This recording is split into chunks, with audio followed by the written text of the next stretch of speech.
regards China, so we talked about China's comprehensive national power and how it attempts to infiltrate a country in multiple ways. And the Indian strategic community has been at the forefront of understanding that and putting together what could be called a comprehensive national defense, where it has defended itself in multiple sectors. So, within a couple of weeks of Galwan, India was banning the Chinese apps. Right, that I think surprised a lot of us who aren't as sophisticated, don't come from the land of the Arthashastra, where you've had this kind of 2,000 years of strategic culture, and we're wondering why ban the apps.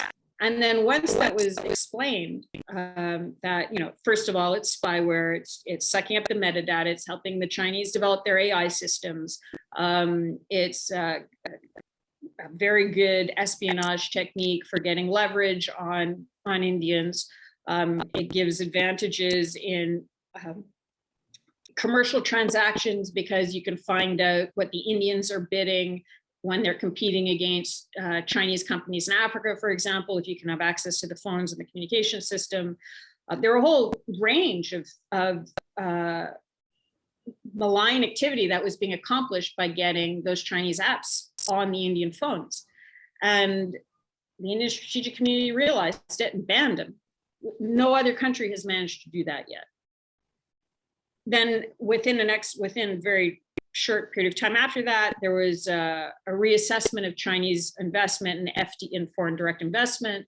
When the Mumbai electrical grid was hit, because remember, China kept hitting India. They didn't do it kinetically like in Galwan, but they went after the iPhone parts manufacturing plant. They hit the Mumbai electrical grid. The Maoists killed about 20 people.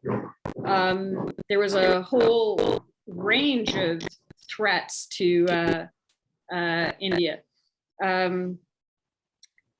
India hit back in a range of ways. It talked about what happened with the Mumbai electrical grid. It talked about what happened with the iPhone parts manufacturing plant.